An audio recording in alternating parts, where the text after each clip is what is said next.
Channel study fame में आपका स्वागत है, बहुत बहुत स्वागत है। तो दोस्तों, आज हम नए टॉपिक के साथ आपके सामने प्रस्तुत हुए हैं। ज्यूरिडिक्शन, न्यायपालिका दोस्तों इतना इम्पोर्टेंट टॉपिक है हमारे एग्ज़ामों के लिए। ये इससे हर एग्ज़ाम में कोई न कोई एक से दो क्वेश्चन आ ही जाता है।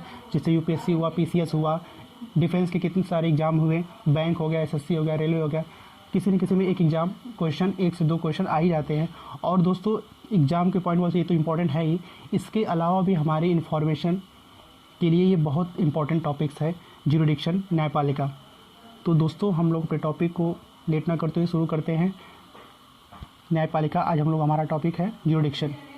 तो दोस्तों हमारे देश में ज्यूरिडिक्शन 3 पार्ट में डिवाइड है: union level, state level, district court. ठीक है, तो दोस्तों ये जिला मतलब डिस्ट्रिक्ट कोर्ट, ये डिस्ट्रिक्ट लेवल पर डिवाइड है। तो दोस्तों यूनियन लेवल पे हमारा जो कोर्ट है सुप्रीम कोर्ट है, स्टेट लेवल पे हाई कोर्ट है और डिस्ट्रिक्ट लेवल पर सबऑर्डिनेट कोर्ट है। तो दोस्तों हम लोग सबसे पहले सुप्रीम कोर्ट के बारे में पढ़ेंगे। सुप्रीम कोर्ट हमारे देश का सबसे बड़ा कोर्ट है, सबसे अपर कोर्ट है। इसके बाद कोई सब अपील करने की अगर देखा जाए अपील करने की जो सबसे बड़ा कोर्ट है तो यही हमारा सुप्रीम कोर्ट है, जिसका उद्घाटन 28 जनवरी 1950 में हुआ था। 28 जनवरी 1950 को, 28 जनवरी 1950 को हुआ था। दोस्तों हम सबसे पहले इसका बेसिक जानकारी जानते हैं कि सुप्रीम कोर्ट किस एक्ट के थ्रू भारत में इसकी स्थापना किया गया।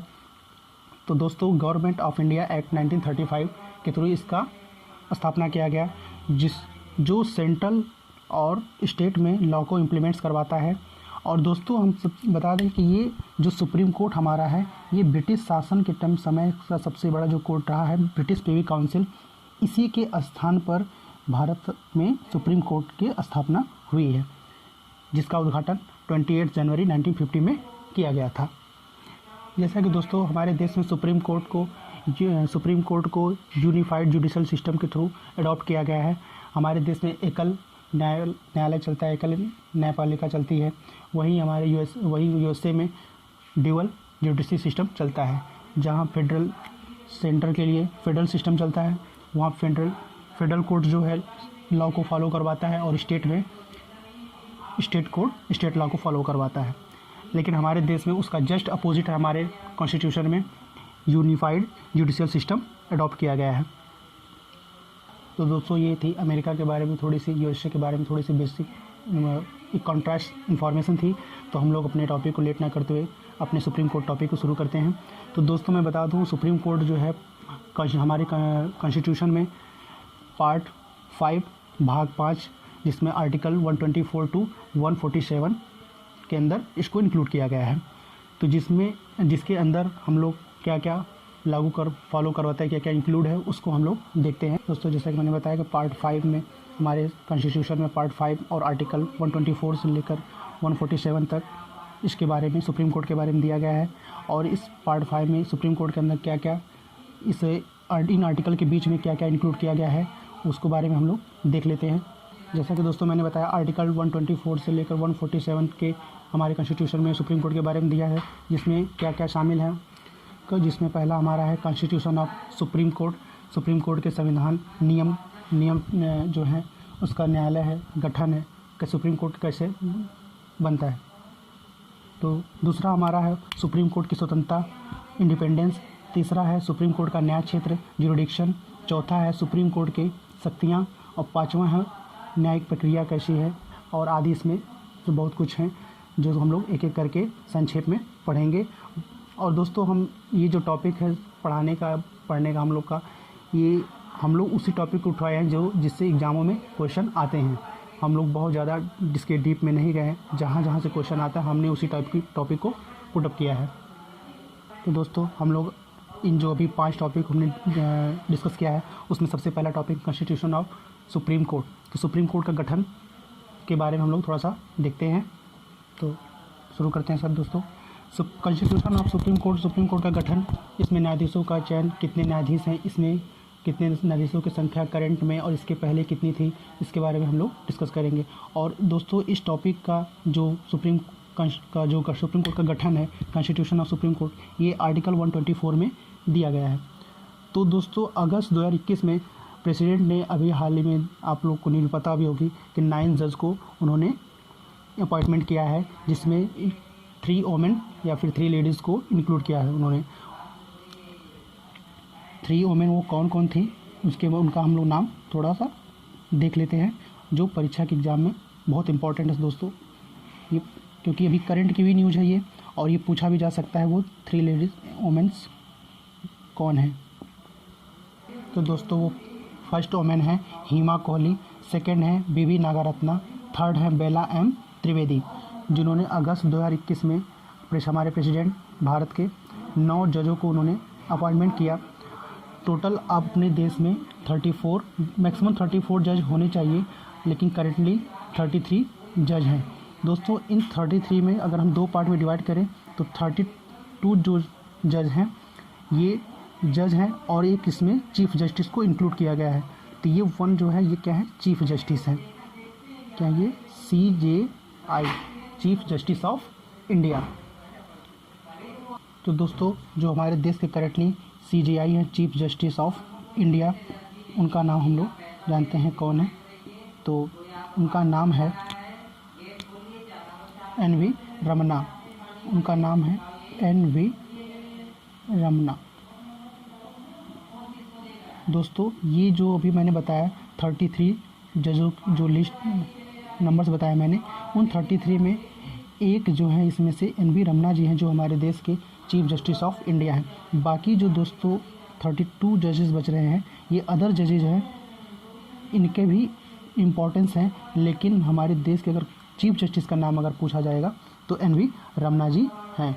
और दोस्तों एक चीज़ ये भी बता दूं कि ये हमारे देश के 48 नंबर के ये CJI हैं। कितने नंबर के दोस्तों, 48 नंबर के CJI हैं।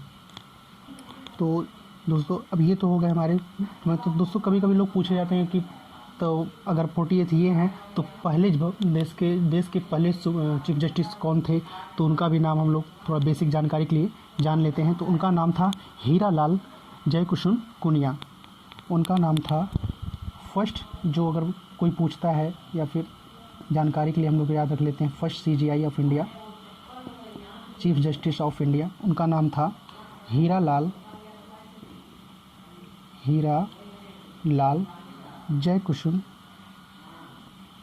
जयकिशन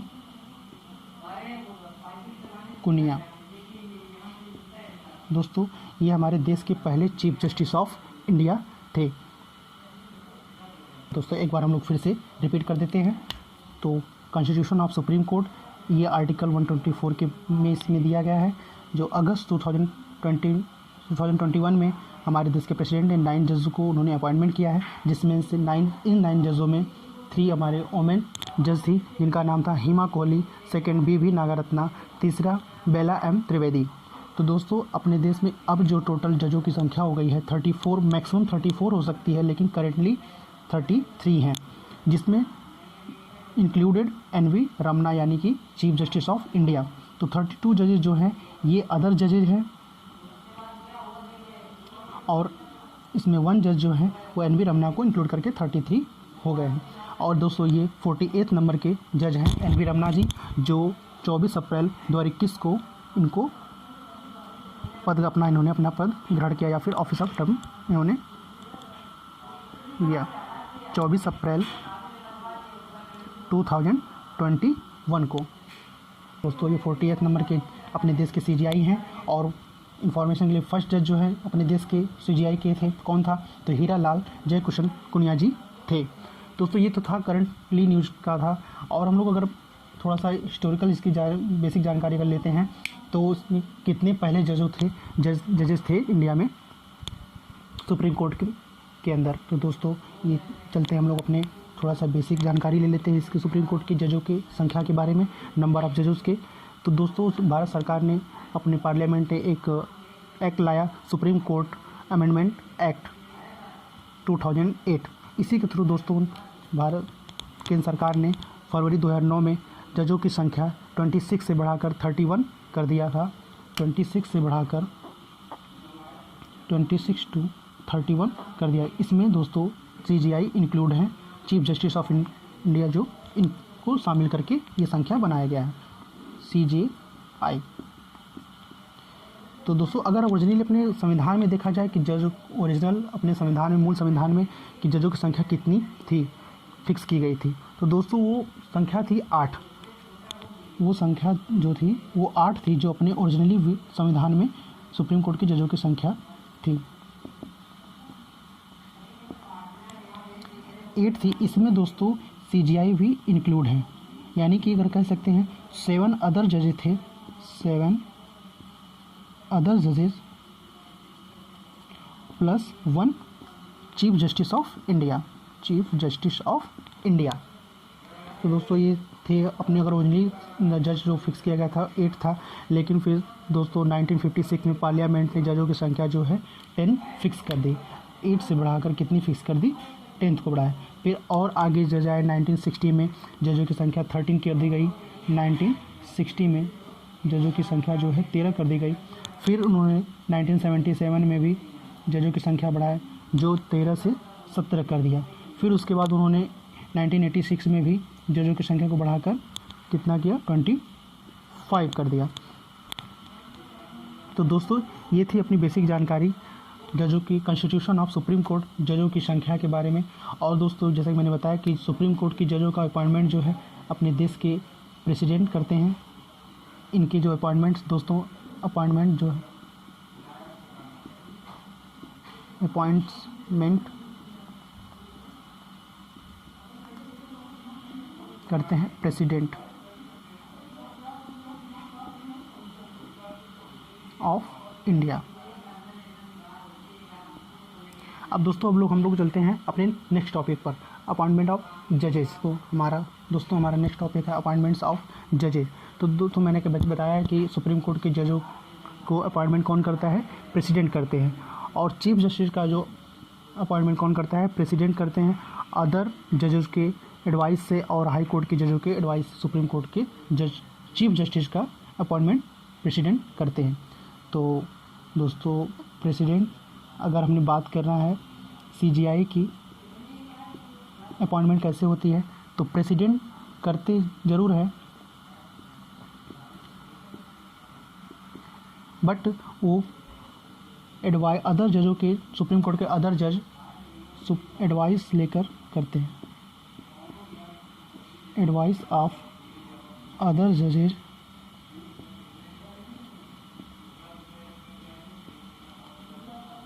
एंड जज ऑफ हाई कोर्ट।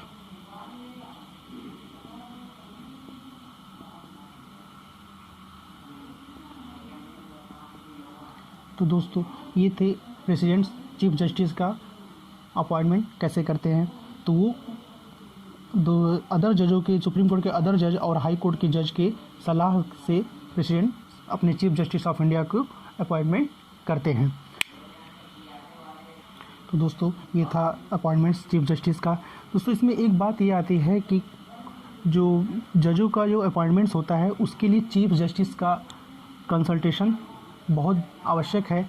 लेकिन इसमें कंसल्टेशन जो शब्द है इस पर बहुत कंट्रोवर्सी हो गई, और ये कंसल्टेशन का जो शब्द है इसका मीनिंग जो है सुप्रीम कोर्ट ने कई बार इसमें 1982 में, 1993 में, 1998 में इसके बारे में अलग अलग वर्णन किया, इसके बारे में अलग अलग डिस्क्राइब किया है।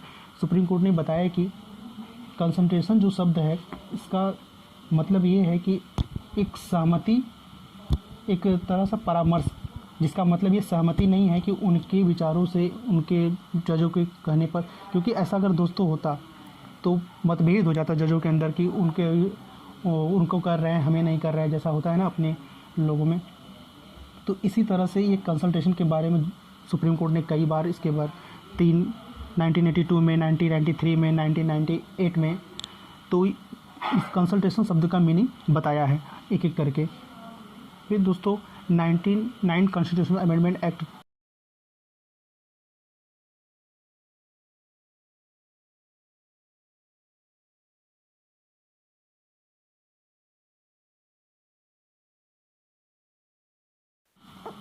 अमेंडमेंट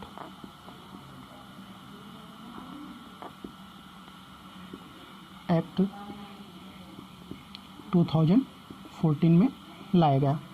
तो दोस्तों ये जो अमेंडमेंट एक्ट था, जो संविधान संशोधन था, वो जजों के अपॉइंटमेंट के बारे में था, जैसा कि इन्होंने। और ये जो अपॉइंटमेंट, ये संविधान संशोधन लाया था, पहले दोस्तों अपने संविधान में अब जजों के अपॉइंटमेंट के लिए एक सिस्टम चलता था जिसका नाम था कोलेजियन सिस्टम। तो इसी को रिप्लेस करके भारत सरकार ने एक नई आयोग का कमीशन का गठन किया जिसका नाम था national judicial appointment commission, NJAC, national judicial appointment commission. दोस्तों इसका गठन किया गया, भारत सरकार ने गठन किया, किस लिए? इन जजों के अपॉइंटमेंट्स के लिए। बट दोस्तों सुप्रीम कोर्ट ने 2015 में इस अमेंडमेंट को अनकॉन्स्टिट्यूशनल घोषित कर दिया, अनकॉन्स्टिट्यूशनल, और NJAC को भी इन्होंने खारिज कर दिया या फिर नल कर दिया, जिससे उन्होंने अपने सुप्रीम कोर्ट ने अपने हियरिंग में कहा कि जो ओल्ड पुरानी कोलेजियन सिस्टम है वो चलती रहेगी। और उन्होंने ये भी कहा, इस एक्ट जो कमीशन के बारे में कहा कि ये जो कमीशन है ये भारत के जुडिशरी सिस्टम को, न्यायपालिका की स्वतंत्रता को प्रभावित करेगी। इसलिए अपना सुप्रीम कोर्ट ने इस कमीशन को खारिज कर दिया, नलीफाई कर दिया, और इस कॉन्स्टिट्यूशनल अमेंडमेंट को भी नलीफाई कर दिया। अब दोस्तों हम लोग नेक्स्ट टॉपिक पे चलते हैं, अपॉइंटमेंट ऑफ चीफ जस्टिस। तो दोस्तों हमारा अगला टॉपिक है अपॉइंटमेंट्स ऑफ चीफ जस्टिस। तो दोस्तों इसमें हम बताना चाहते हैं कि हमारा जो सुप्रीम कोर्ट, इसमें जो संविधान प्रारूप चला आ रहा था, पहले से प्रक्रिया चली आ रही थी चीफ जस्टिस के अपॉइंटमेंट के को लेकर, तो वो दोस्तों 1950 से लेकर 1973 तक वही प्रक्रिया चली आ रही थी कि मतलब सबसे पुराने लोगों को, जो सबसे वरिष्ठ जज हैं, सबसे मोस्ट सीनियर जज हैं सुप्रीम कोर्ट के, उन्हीं को चीफ जस्टिस बनाया जाता था। लेकिन दोस्तों बाद में इस अरेंजमेंट को वायलेट होने लगा, सुप्रीम कोर्ट ने देखा कि वायलेशन होने लगा कि 1973 में कांग्रेस ने क्या किया कि वरिष्ठ मोस्ट सीनियर जज होने के बावजूद भी कांग्रेस ने अदर जज को अपॉइंटमेंट कर दिया, चीफ जस्टिस ऑफ इंडिया बना दिया, जिसमें उनका नाम था A.N. राय, जिसको दोस्तों मोस्ट सीनियर जज होने के बावजूद भी इनको जज बना दिया गया। तो यानी कि दोस्तों जो परंपरा चली आ रही थी, जो ट्रेडिशन चला आ रहा था सुप्रीम कोर्ट के अपॉइंटमेंट्स की, उसको वायलेशन होने लगा 1973 में। फिर दोस्तों एक बार तो हुआ ही, नेक्स्ट टाइम फिर चीफ जस्टिस का वायलेशन, जो अपॉइंटमेंट कर दिया गया मोस्ट सीनियर जज होने के बावजूद भी, 1977 में फिर एक वरिष्ठ सीनियर जज को, मोस्ट सीनियर जज को चीफ जस्टिस ना बना करके AMU बेग को साहब को बना दिया गया। AMU बेग साहब को CJI बना दिया गया। तो दोस्तों जब देखा सुप्रीम कोर्ट में इस ट्रेडिशन का वायलेशन हो रहा है, तो उसने सेकंड जज केस आया 1993 के थ्रू इस गवर्नमेंट सरकार को, भारत सरकार के इस जो इंडिपेंडेंस थी अपॉइंटमेंट की, इसको कम किया। और सुप्रीम कोर्ट ने ये कहा कि जो मोस्ट सीनियर जज हैं सुप्रीम कोर्ट के, उन्हीं को चीफ जस्टिस बनाया जाएगा।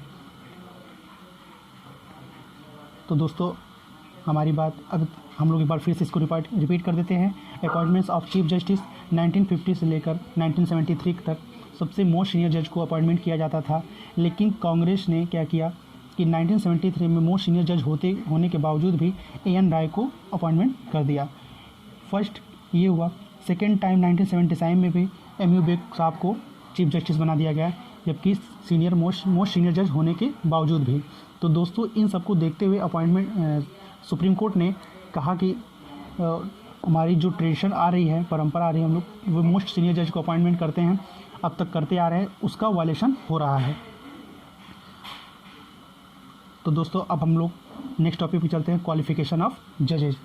दोस्तों हमारा वाला टॉपिक है क्वालिफिकेशन ऑफ जजेज, या फिर जजों को रहता है सुप्रीम कोर्ट के जज बनने के लिए क्या क्या हमारे पास क्वालिफिकेशन होना चाहिए।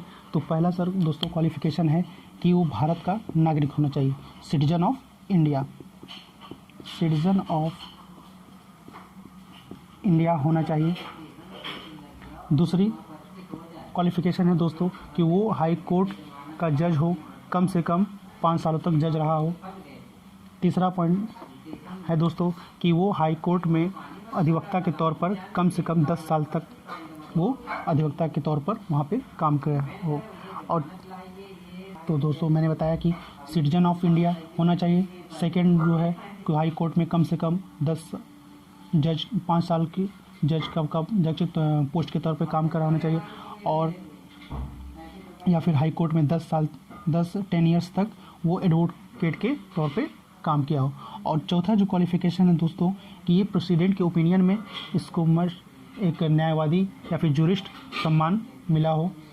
और दोस्तों अपने हम लोग नेक्स्ट टॉपिक पे चलते हैं। तो दोस्तों हमारा अगला टॉपिक है एफर्मेशन,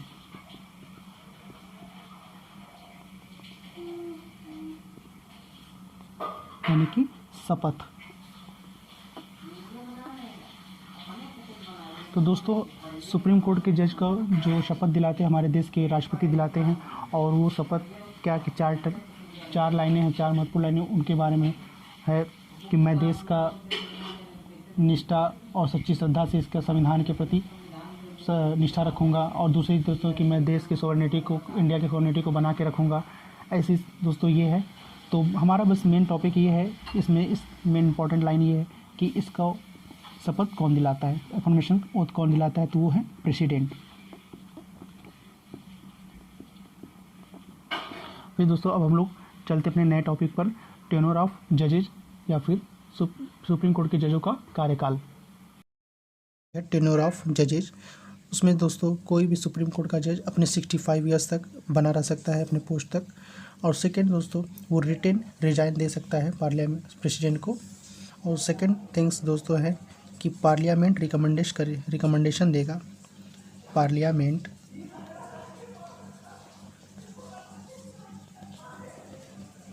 रिकमेंड करेगा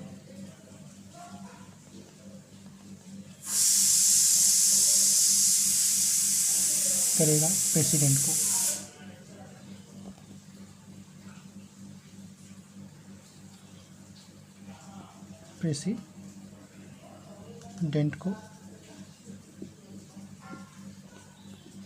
तो दोस्तों पार्लियामेंट रिकमेंड करेगा प्रेसिडेंट को, तब प्रेसिडेंट इनको इनके ऑफिस से, इनके पोस्ट से हटा सकते हैं। तो दोस्तों ये जो पॉइंट्स है इनके बारे में अभी हम लोग आगे बात करेंगे, इसमें कब पार्लियामेंट इनको रिकमेंडेशन करेगा, प्रेसिडेंट को रिकमेंड करेगा, और क्या इसकी प्रोसेस है उसमें हम लोग बात करते हैं। तो दोस्तों अपने नेक्स्ट टॉपिक पर चलते हैं, रिमूवल ऑफ जजेस। हमारा अगला टॉपिक था रिमूवल ऑफ जजेस।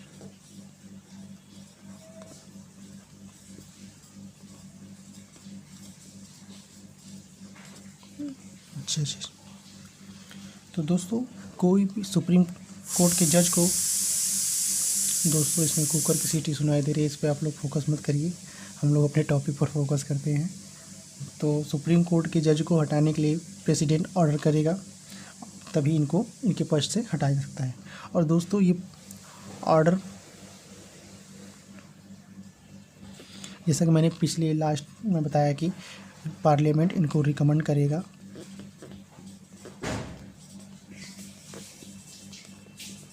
पार्लियामेंट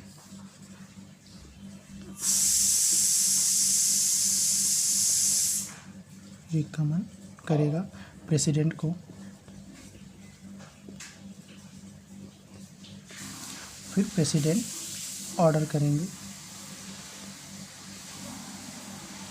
हटने को। तो दोस्तों ये जो ऑर्डर शब्द है ये कब देंगे प्रेसिडेंट, ये हमको जानना है। दोस्तों प्रेसिडेंट ऑर्डर तभी दे सकते हैं जब पार्लियामेंट के उसी सेशन में संबोधित किया गया हो, एड्रेसेस किया गया हो, और इस ऑर्डर को पार्लियामेंट के, ये जो ऑर्डर है पार्लियामेंट के बोथ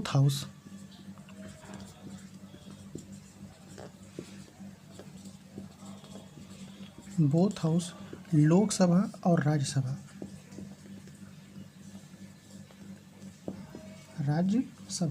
दोनों में पास होना चाहिए। और इसकी वोटिंग कितनी होनी चाहिए, 2/3 की वोटिंग होगी।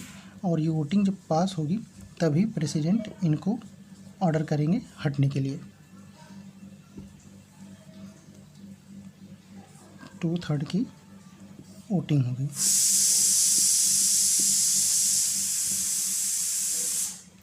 और दोस्तों इसमें एक और चीज़ भी है कि सुप्रीम कोर्ट के जज को तभी हटा सकते हैं जब उनका मिसबिहेवियर और इनकैपेबिलिटी प्रूव हो जाए, तब हटा सकते हैं। और इनको हटाने के लिए महाभियोग एक प्रोसेस है, वो लगाया जाता है।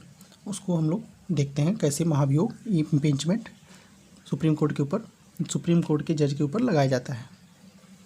दोस्तों सुप्रीम कोर्ट के जज के ऊपर महाभियोग इम्पीचमेंट लगाने के लिए जज इंक्वायरी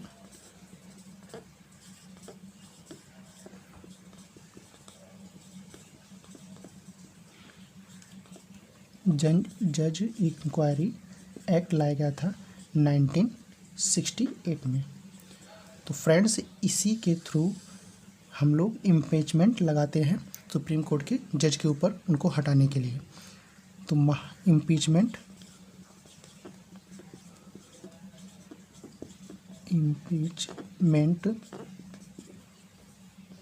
मीन्स महाभियोग।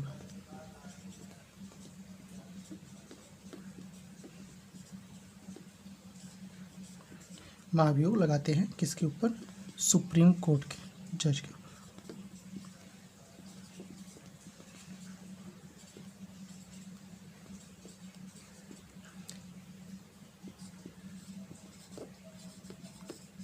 जज ऑफ सुप्रीम कोर्ट के ऊपर।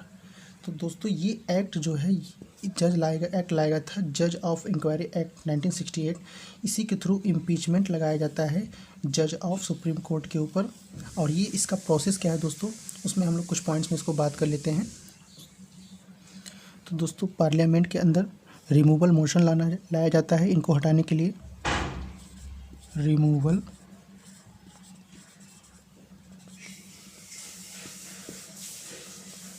मोशन लाया जाता है इनको हटाने के लिए।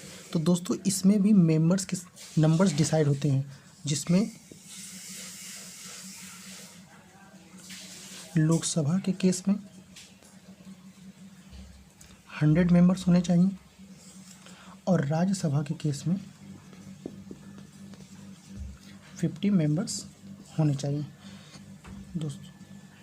दोस्तों जब इतने मेंबर्स रहेंगे तब ये दोनों मेंबर्स मिलके सिग्नेचर करेंगे, साइन करेंगे। साइन करने के बाद दोस्तों ये जो हस्ताक्षर लेटर है ये जाएगा स्पीकर या चेयरमैन को दिया जाता है। तो दोस्तों रिमूवल मोशन लाने के लिए कम से कम पार्लियामेंट के लोकसभा के केस में 100 मेंबर्स होने चाहिए, राज्यसभा के केस में 50 मेंबर्स होने चाहिए। और इनके द्वारा जो साइन किया जाएगा वो लेटर स्पीकर को दिया जाएगा या फिर चेयरमैन को दिया जाएगा। उसके बाद ये स्पीकर जो हैं इस प्रस्ताव को, इस रिमूवल मोशन को एक्सेप्ट कर सकते हैं या फिर रिजेक्ट कर सकते हैं। दोनों में से कोई एक कर सकते हैं। ये रिजेक्ट भी कर सकते हैं इसको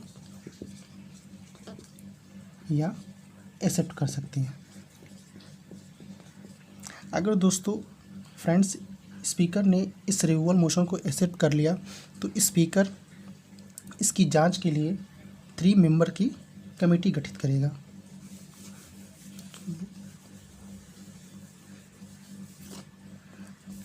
speaker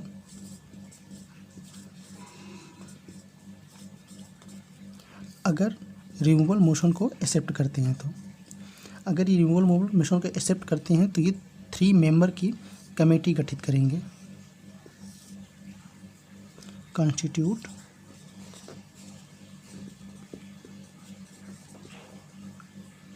committee of 3 member.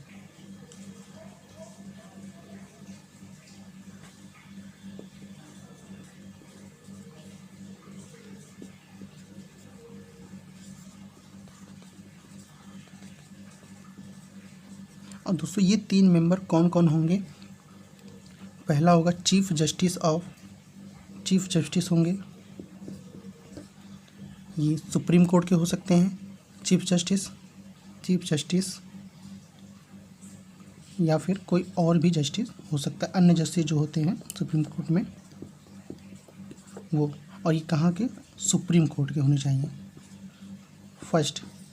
Second कौन होगा? सेकंड होंगे chief justice of high court, तो हाई कोर्ट के चीफ जस्टिस होने चाहिए। तीसरा कोई फेमस न्यायवादी, प्रतिष्ठित न्यायवादी या फिर इमिनेंट ज्यूरिस्ट होना चाहिए, इमिनेंट ज्यूरिस्ट, फेमस प्रसिद्ध फेमस न्यायवादी, फेमस ज्यूरिस्ट होना चाहिए। तो ये 3 मेंबर की कमेटी गठित करेगा पार्लियामेंट। कब? जब स्पीकर उस रिमूवल मोशन को एक्सेप्ट कर लेंगे तो 3 मेंबर की कमेटी गठित करेंगे। पहला है चीफ जस्टिस होंगे या फिर सुप्रीम कोर्ट के कोई भी और जज होना चाहिए। दूसरा हाई कोर्ट के चीफ जस्टिस को होना चाहिए और थर्ड इमिनेंट ज्यूरिस्ट होना चाहिए। 3 पर्सन इसमें होने चाहिए। दोस्तों अगर ये कमेटी सुप्रीम कोर्ट के जज को गिल्टी पाती है, मिसबिहेवियर या फिर इनकैपेबल पाती है, तो हाउस इस मोशन पर विचार करती है। हाउस इस मोशन को पास करने के लिए विचार करती है। और दोस्तों स्पेशल मेजॉरिटी से दोनों हाउस में ये मोशन पास करके प्रेसिडेंट को भेजा जाता है। अगर प्रेसिडेंट ये दोनों तीनों कमेटी, अगर ये कमेटी गिल्टी पाती है सुप्रीम कोर्ट के जज को मिसबिहेवियर इनकैपेबिलिटी पर, तो वो हाउस के पास जाता है। फिर हाउस क्या करती है? इस रिमूवल मोशन को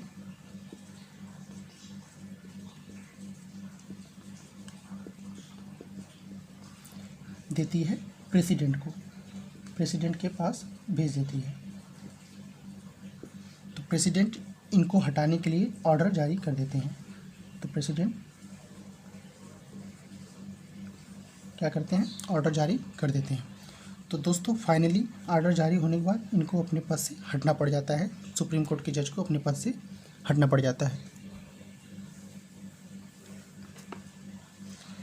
तो दोस्तों एक चीज़ में सबसे इम्पोर्टेंट बात ये बताना है कि सुप्रीम कोर्ट में किसी भी जज के ऊपर अभी तक कोई भी इम्पीचमेंट नहीं लगाया गया है, लेकिन पहली बार अगर लगा भी था तो केवल एक जज थे अब तक के जिनके ऊपर इम्पीचमेंट लगाया गया, महाभियोग लगाया गया। वी रामास्वामी के ऊपर लगाया गया था। उनका नाम लिख लेते हैं हम लोग यहाँ पे।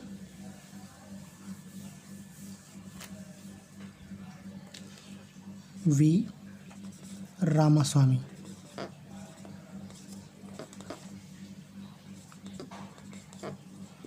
वी रामास्वामी ऐसे सुप्रीम चीफ जस्टिस हैं जिनके ऊपर इम्पीचमेंट लगाया गया था।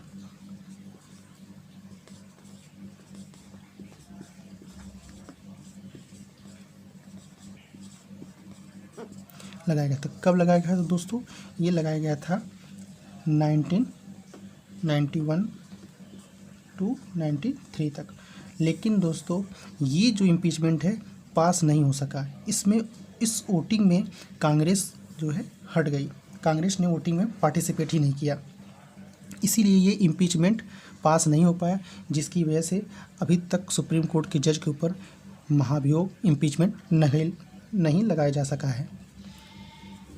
तो दोस्तों हम लोग अपने अगले टॉपिक पर चलते हैं। सैलरी और अलाउंस के बारे में पढ़ते हैं। Salary and allowance.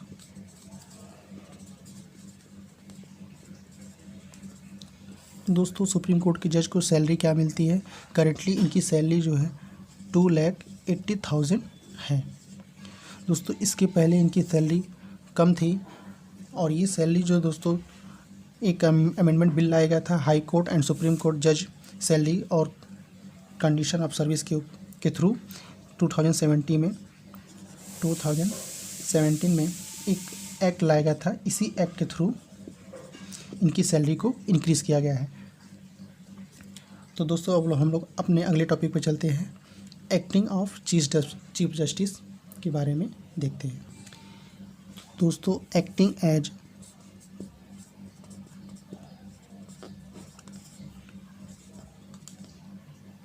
Chief justice, ये आर्टिकल नंबर 126 के थ्रू आता है।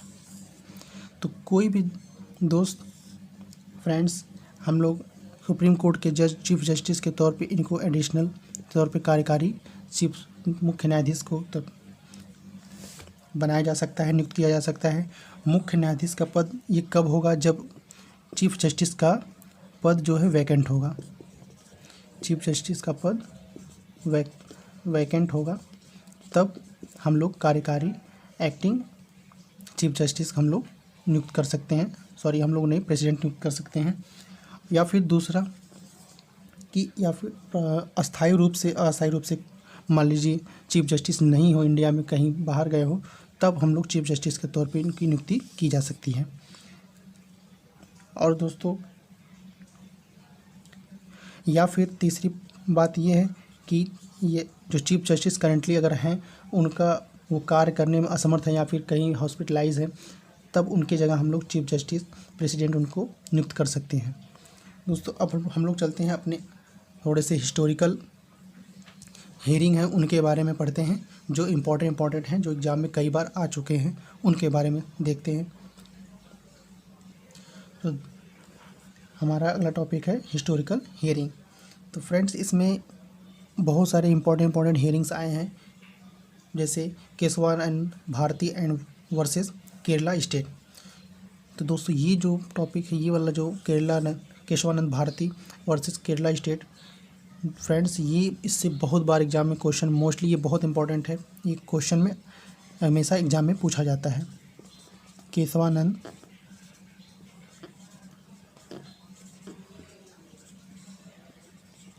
Bharti versus Kerala state.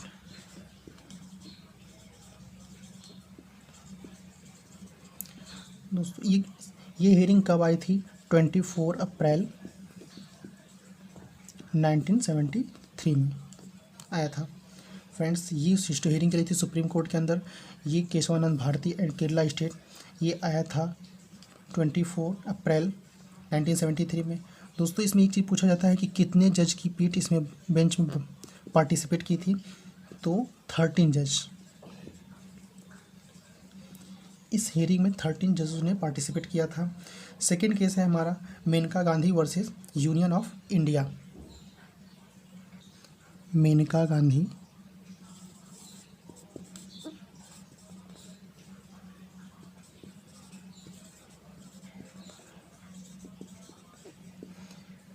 Gandhi versus Bharat संघ।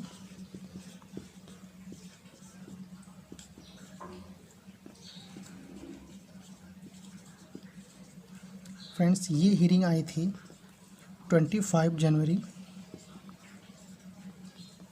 1978। फ्रेंड्स, इसी टॉपिक से लास्ट टाइम सीपीएफ में एक क्वेश्चन आया था कि मेनका गांधी को, इसी टॉपिक से आया था।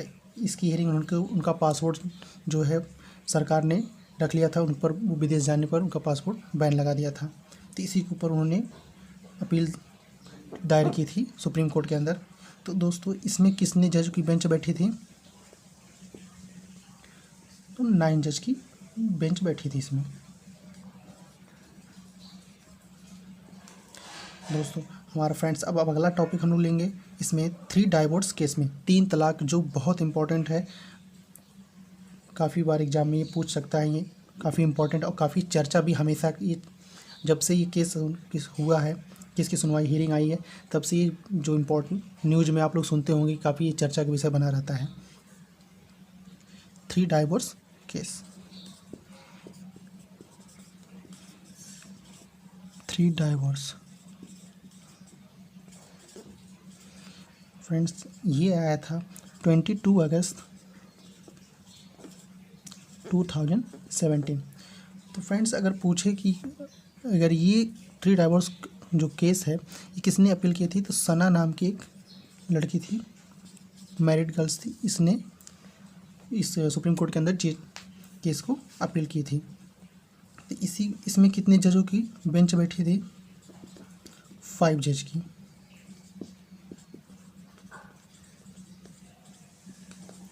नेक्स्ट दोस्तों हमारा है अयोध्या, सबसे इम्पोर्टेंट और फिर बहुत फेमस केस है हियरिंग, अयोध्या राम मंदिर टेम्पल। अयोध्या राम मंदिर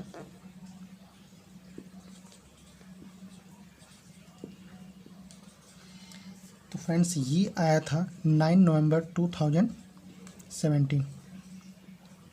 फ्रेंड्स ये बहुत इम्पोर्टेंट है कि ये अभी के लिए और एक 3 डाइवोर्स केस, क्योंकि अभी इस पर क्वेश्चन बनने वाले हैं। और वो तो जिसकी और भी पहले जो हियरिंग हुई है Kesavananda Bharati Maneka versus Minerva Mills case, ऐसे बहुत से केस हुए हैं। लेकिन ये 2 केस जो अभी करंटली नए, भी एक तरह से इनको नया कहा जा सकता है, इनसे क्वेश्चन पूछा जा सकता है। कई बार क्वेश्चन में पूछा भी गया होगा एसएससी USSC में करंट के तौर पे। तो इसमें कितनी जज की पीठ बैठी थी, कितनी जज की बेंच बैठी थी?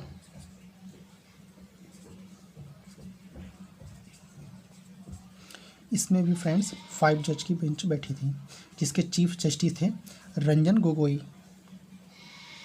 इसमें चीफ जस्टिस थे